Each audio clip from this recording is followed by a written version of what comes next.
ফয়সাল ভাইয়া, কেমন আছো? কাল রাতে এসেছো শুনলাম। এসে তো ফেসে গেছি। তোদের এই ধুলোবালি গ্রামে কি আর মন টেকে? বাবার বিজনেসের জন্য বছরে দুই একবার এই জেলখানায় পা রাখতে হয়। গ্রামকে জেলখানা বলছো কেন ভাইয়া? এটাই তো আমাদের শিকড়। এই গ্রামে তো বড় আব্বু আর বাবা নিজেদের ভাগ্য করেছেন। শেখর, মাই ফুড, দেখছিস না এই দেয়াল? এটা শুধু ইট সিমেন্টের দেয়াল না, এটা স্ট্যাটাসেরও দেয়াল। আমার বাবার ধানের আড়তের ব্যবসা আর তোদের ওই আলু পটলের কোল্ড স্টোরেজের ব্যবসা এক হলো। বাবার টাকার লেভেলের সাথে তোদের কোনো তুলনাই চলে না। টাকা দিয়ে কি সবকিছু মাপা যায় ভাইয়া?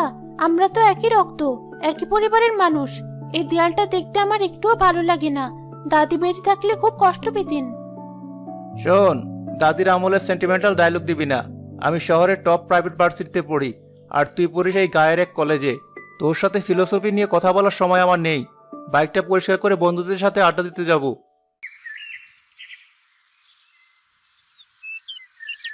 ফয়সাল, সকাল সকাল তুই আবার নাদিয়ার সাথে ঝগড়া শুরু করেছিস?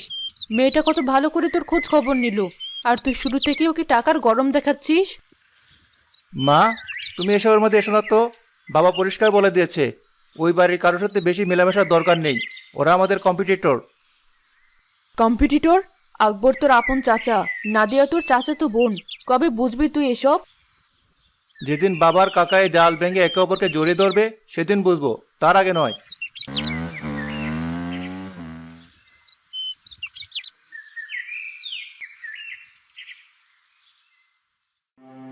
আপা, ফয়সালের কথায় কিছু মনে করবেন না, ও তো ছোট মানুষ। ছোট কোথায় সালমা? ওর মাথায় তোর বাবার দেওয়া অহংকারের ভূত চেপেছে। আমি তোকে কি বলে বোঝাবো আমার যে কি কষ্ট হয়। আমারও খুব কষ্ট হয় আপা। দুই ভাই যদি একসাথে থাকতো, আমাদের ছেলে মেয়েরা কত আনন্দ করে বড় হতে পারতো। সামনে কোরবানি আসছে, আমার তো এখন থেকেই বল করছে। ভয় আমারও করছে। দেখিস এবার গরুর হাট নিয়ে কি তুলকালাম কাণ্ডটাই না হয়। কার গরু কত বড় হবে সে প্রতিযোগিতা শুরু হয়ে যাবে। আল্লাহ জানেন এই অর্থহীন জেদাজেদির শেষ কোথায়। আপনি দোয়া করবেন আপা, আল্লাহ যেন ওনাদের হেদায়েত দেন। এত ধন সম্পদ দিয়ে কি হবে যদি মনের মধ্যে শান্তি না থাকে? সেই কথাই তো বলি, চল ভেতরে যাই। এখানে দাঁড়িয়ে থাকলে মানুষ আবার কানাঘুষা করবে।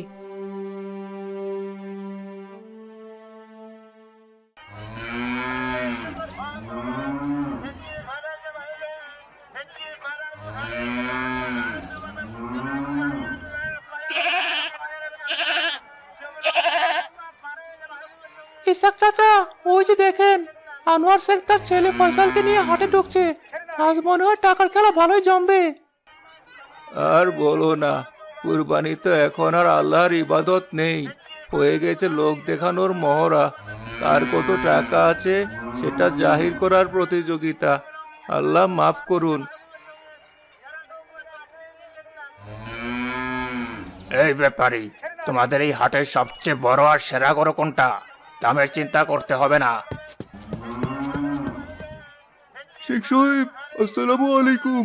এই হাটের সেরা বলতে একটাই, ওই যে দেখেন সাদা শার্টটা। এমন গরু এই তল্লাটার দ্বিতীয়টা নেই, একেবারে রাজকীয় জিনিস। বাবা, গরুটা তো জোস, এটাই নিয়ে নাও। পুরো গ্রামে হইচই পড়ে যাবে। দাম কত? এক দর বলো। আনোয়ার শেখ দর কষাকষি পছন্দ করে না। শেখ সাহেব, আপনার জন্য এক দৌড়, পুরো 5 লাখ টাকা। 1 টাকাও কম রাখা যাবে না। আরে বাপরে বাপ, 5 লাখ টাকা একটা গরুর দাম! আনোয়ার শেখের টাকার জোর আছে বটে, উনি যা ধরেন সেরাটাই ধরেন। ফয়সাল, গাড়িতে রাখা ক্যাশব্যাগটা আনো, এখনই টাকা গুনে দিয়ে গরু নিয়ে যাব।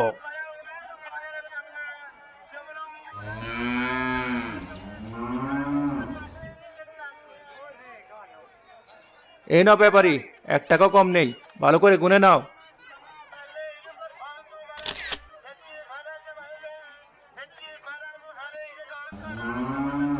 বাবার টাকায় হাটের রাজা।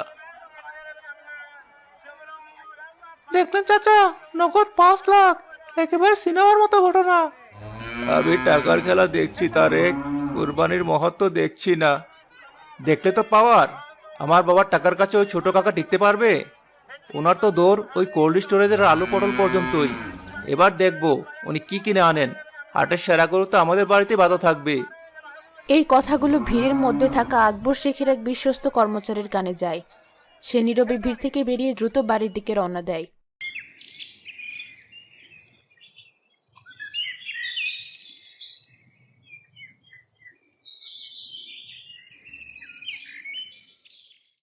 কি বললি তুই? হাটের মাঝখানে দাঁড়িয়ে বড় ভাই 5 লাখ টাকার গরু কিনেছে আর আমার নামে সবার সামনে ঠাট্টা মশকরা করেছে, বলেছে আবার দৌড় নাকি আলো পটল পর্যন্ত। জি মালিক, ফয়সাল সাহেব তার বন্ধুদের কাছে বলেছিলেন আপনার নাকি ওনাদের সমান টাকা নেই। হাটের সবাই বলাবলি করছে আনোয়ার শেখ এই গ্রামের আসল রাজা। রাজা? আমি ওকে দেখাবো রাজা কে। আমার টাকার জোর কি ওর চেয়ে কম? আমার কোল্ড স্টোরেজের 1 মাসের লাভ ওর পুরো আড়তের চেয়ে বেশি। আমি এতদিন চুপ ছিলাম দেখে আমাকে দুর্বল ভেবেছে। তুমি শান্ত হও, মাথা গরম করে কোনো সিদ্ধান্ত নিও না। কুরবানি তো আল্লাহর জন্য, এখানে মানুষের সাথে প্রতিযোগিতা করে কি লাভ? উনি কিনেছেন, ভালো করেছেন। তুমি চুপ করো সালমা, তুমি এসব বুঝবে না। এটা এখন শুধু আর কুরবানির বিষয় নেই, এটা আমার সম্মান আর ইজ্জতের প্রশ্ন। বড় ভাই আমাকে পুরো গ্রামের সামনে অপমান করবে আর আমি চুপ করে বসে থাকবো? এটা কোনোদিনও হবে না। তাহলে তুমি কি করতে চাও? আমি কাল সকালে সদরে সবচেয়ে বড় হাটে যাব। উনি যদি 5 লাখ টাকা দিয়ে সাদা গরু কেনেন, আমি 6 লাখ দিয়ে পাহাড়ের মতো বিশাল কালো সার কিনে আনবো। ওনার সাদা গরুর অহংকার আমি আমার কালো সার দিয়ে মাটিতে মিশিয়ে দেব। গ্রামের মানুষ দেখবে আসলে টাকার জোর কার বেশি। তোমার যা ইচ্ছা করো, আমি শুধু এতটুকুই বলবো, এই জেদাজেদিতে টাকার জয় হবে, কিন্তু আমাদের পরিবারের শান্তি চিরতরে হারিয়ে যাবে। মতিন সাহেব, কাল সকাল 6টার মধ্যে 6 লাখ টাকা ক্যাশ রেডি রাখবেন। আমি সদরের হাটে যাব, এমন গরু কিনবো যা দেখে ফুলপুর গ্রামের মানুষের চোখ ছানাবাড়া হয়ে যায়।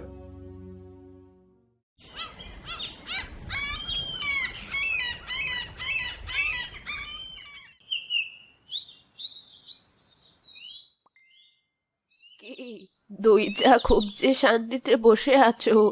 তোমাদের স্বামীদের কাণ্ড কারখানা তো এখন পুরো গ্রামের মুখে মুখে। কি আর বলবো জবেদা খালা, আমাদের তো কথা বলার কোনো অধিকারই নেই। অধিকার থাকবে কি করে? তোমাদের স্বামীদের তো এখন টাকার গরমে মাটিতে পা পড়ে না। আনোয়ার কিনলো 5 লাখের সাদা সার, আর আজ সকালে আকবর সদর থেকে কিনে আনলো 6 লাখের কালো সার। এটা কুরবানি হচ্ছে নাকি গরুর সুন্দরী প্রতিযোগিতা হচ্ছে?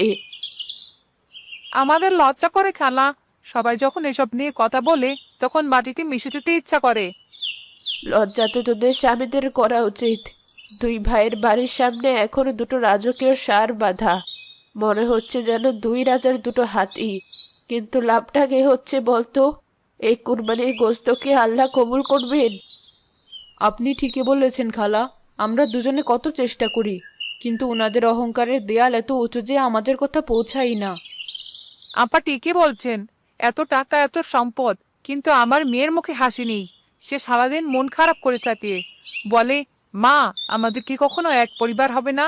আমি কোনো উত্তর দিতে পারি না। আল্লাহকে ডাকো, আল্লাহ ছাড়া এই দুই ভাইকে সোজা করার আর কেউ নেই। আমি তো বলি কুরবানির আগে ওদের ভেতরের অহংকারটাকে কুরবানি দেওয়া উচিত।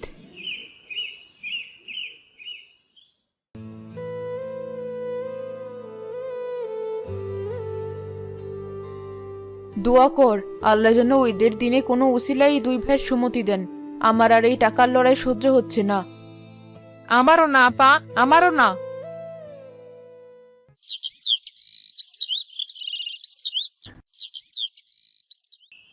আল্লাহু আকবার, আল্লাহু আকবার, আল্লাহু আকবার। ঈদের 2 রাকাত নামাজ শেষ হলো। সবাই যখন নীরব, তখন গ্রামের বয়োজ্যেষ্ঠ ইমাম সাহেব খুতবা দেওয়ার জন্য মিম্বরে দাঁড়ালেন। আলহামদুলিল্লাহ, সমস্ত প্রশংসা সেই মহান আল্লাহ রাব্বুল আলামিনের জন্য, যিনি আমাদেরকে আজ পবিত্র ঈদুল আজহার দিনে একত্রিত হওয়ার তৌফিক দান করেছেন। সম্মানিত মুসল্লিগণ, আজ ত্যাগের দিন, আজ কুরবানির দিন। কিন্তু আমরা কি কখনো ভেবে দেখেছি এই কুরবানির আসল অর্থ কি? কুরবানি কি কেবল পশু জবাই করা? কুরবানি কি কেবল গোশত খাওয়ার উৎসব? না, টাকার পাহাড় দেখিয়ে সমাজে নিজের প্রভাব জাহির করার তো কোনো সুযোগই এতে নেই। আনোয়ার ও আকবর দুজনেই নড়ে চড়ে বসলেন। হজরত ইব্রাহিম আলাইসাল্লাম তার সবচেয়ে প্রিয় বস্তু তার কলিজার টুকরা পুত্র ইসমাইল আলাইসাল্লামকে আল্লাহর রাহে কুরবানি দিতে প্রস্তুত হয়েছিলেন, যা ত্যাগের সর্বোচ্চ উদাহরণ। আর আমরা কি করছি? আমরা হাটে গিয়ে সবচেয়ে দামি পশুটি কিনছি, যাতে লোকে বলতে পারে অমুকের অনেক টাকা, সে সবচেয়ে বড় গরুটি কুরবানি দিয়েছে। আমরা মানুষের বাহবা খুঁজছি নাকি আল্লাহর সন্তুষ্টি খুঁজছি? পেছনের কাতারে থাকা ফয়সালের মোবাইল টেপা বন্ধ হয়ে যায়। সে ইমাম সাহেবের দিকে মনোযোগ দেয়। মনে রাখবেন, পবিত্র কোরআনে আল্লাহ স্পষ্ট করে বলে দিয়েছেন, আল্লাহর কাছে ওগুলোর গোস্ত ও রক্ত পৌঁছায় না, বরং পৌঁছায় তোমাদের তাকুয়া। তাকুয়া মানে হলো মনের পবিত্রতা, আল্লাহর ভয়। আপনি 5 লাখ বা 10 লাখ টাকার পশু জবে করলেন, কিন্তু আপনার মনে যদি থাকে অহংকার, হিংসা আর ভাইয়ের প্রতি বিদ্বেষ, তাহলে সেই কুরবানির কানাকুড়িও মূল্য আল্লাহর কাছে নেই।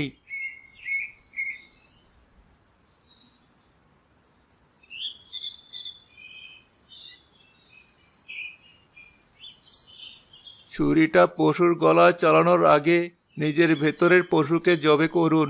নিজের ভেতরের অহংকার, হিংসা, জেদ আর আমিত্বের গলায় ছুরি চালান। কি হবে লাখ টাকার পশু জবে করে যদি আপনার আপন ভাইয়ের সাথে বছরের পর বছর কথা বন্ধ থাকে? যে ভাই আপনার বিপদে সবার আগে ছুটে আসার কথা, সে ভাইয়ের বাড়ির দিকে তাকিয়েও দেখেন না। এমন কুরবানি আল্লাহ কখনোই কবুল করেন না। যে আত্মীয়তার সম্পর্ক ছিন্ন করে, তার কোনো ইবাদতই আল্লাহর দরবারে কবুল হয় না। হে আল্লাহ, আমাদের সবাইকে লোক দেখানো ইবাদত থেকে রক্ষা করুন। আমাদের অন্তরকে হিংসা বিদ্বেষ থেকে পবিত্র করুন। যারা নিজেদের মধ্যে সম্পর্ক ছিন্ন করেছে, তাদের মধ্যে ভালোবাসা তৈরি করে দিন। আমাদের কুরবানিকে কেবল পশু জবে করার মধ্যে সীমাবদ্ধ না রেখে আত্মশুদ্ধির মাধ্যম বানিয়ে দিন। আমিন। আমিন আমিন আমিন আমিন। নামাজ শেষে সবাই যখন একে অপরের সাথে কোলাকুলি করছে, তখন আনোয়ার ও আকবর শেখ কাউকে কিছু না বলে দ্রুত বাড়ির দিকে রওনা দেন। রোকসানা বেগম সবচেয়ে ভালো রানের মাংসের একটা বড় বাটি সুন্দর করে গুছিয়ে স্বামী আনোয়ার শেখের হাতে তুলে দেন। ইমাম সাহেবের কথাগুলো শোনার পর থেকে তুমি একটা কথাও বলছো না। আমাদের এত টাকা পয়সা, এত সম্মান দিয়ে কি হবে যদি আপন ভাইয়ের সাথে সম্পর্ক না থাকে? আজ ঈদের দিন, বড় ভাই হিসেবে আজ তুমি একটু ছোট হও। এই মাংসটুকু দিয়ে এসো আকবরের বাড়িতে। ও তো ছোট ভাই, অভিমান করে দূরে সরে গেছে। তুমি কাছে ডাকলে কি আর দূরে থাকতে পারবে? তুমি ঠিকই বলেছ রোকসানা, টাকার অহংকারে আমি অন্ধ হয়ে গিয়েছিলাম। আমি আমার ছোট ভাইকে সবার সামনে ছোট করতে চেয়েছি। আমি অনেক বড় পাপ করেছি। আজ আমি আমার ভুল বুঝতে পেরেছি।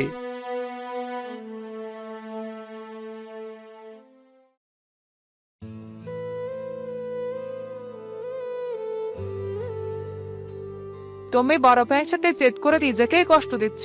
উনি বড়, উনার হয়তো ভুল হয়েছে, কিন্তু ছোট হিসেবে তোমারও তো দায়িত্ব আছে সম্পর্কটা ঠিক করার। আজ ঈদের দিনে সব অভিমান ভুলে যাও। এই মাংসের বাড়িটা নিয়ে তুমি বড় ভাইয়ের কাছে যাও, দেখবে উনার মন খুলে যাবে। আমি ভাইয়ের সাথে অনেক বেয়াদবি করেছি সালমা, ওনার সম্মানে ঘা দিয়েছি। উনি কি আমাকে ক্ষমা করবেন? অবশ্যই করবেন, উনি তো তোমার বড় ভাই, বাবার মতো। তুমি যাও, আর দেরি করো না।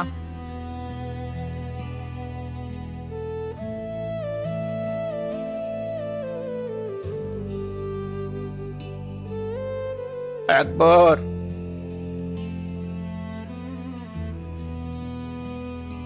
আমার ভুল হয়ে গেছে রে ভাই। এই টাকার অহংকার আমাকে মানুষ থেকে পশু বানিয়ে দিয়েছিল। তুই আমাকে মাফ করে দে ভাই। আমি তোর বড় ভাই হয়েও তোর সাথে অন্যায় করেছি।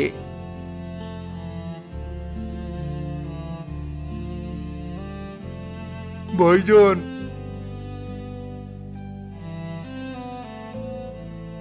বড় ভাই তো বাবার মতো। আপনি আমার কাছে ক্ষমা চাইবেন না। আমি আপনার ছোট ভাই। আমি আপনার সাথে বেয়াদবি করেছি, আপনাকে কষ্ট দিয়েছি।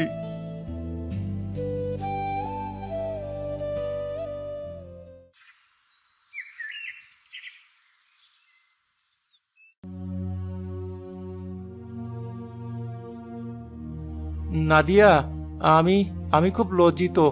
শহরের হাওয়া আর বাবার টাকার গরমে আমার মাথাটা একদম নষ্ট হয়ে গিয়েছিল।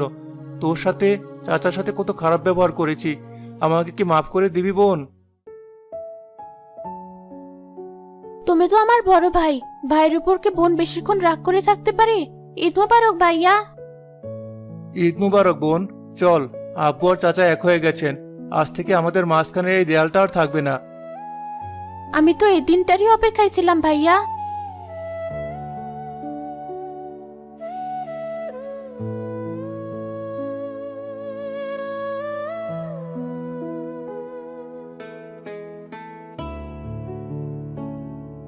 আকবর, নে ভাই, এই পিসটা খা। ছোটবেলায় তুই তো এটাই সবচেয়ে বেশি পছন্দ করতে। আপনার মনে আছে ভাইজান? আর আপনি পছন্দ করতেন সিনার মাংস। ভাবি, ভাইজানকে একটু সিনার মাংস দিন তো। আজ আমার কি যে আনন্দ হচ্ছে তা আমি ভাষায় প্রকাশ করতে পারবো না। আল্লাহ আমাদের দোয়া কবুল করেছেন। ঠিক বলেছেন আপা, মনে হচ্ছে যেন আজ আমাদের বাড়িতে সত্যি সত্যি ঈদ এসেছে।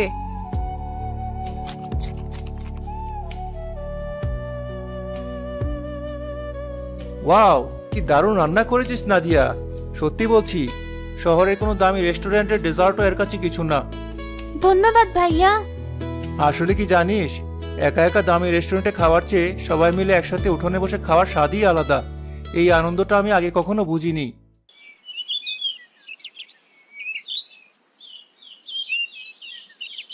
চাচা, দেখেন, এ তো অবিশ্বাস্য কাণ্ড। দুই ভাই একসাথে খাচ্ছে। সুবহান আল্লাহ, আল্লাহ মহান। আমি তো সকালেই বলেছিলাম, কুরবানির আগে ভেতরের পশুকে কুরবানি দিতে হয়।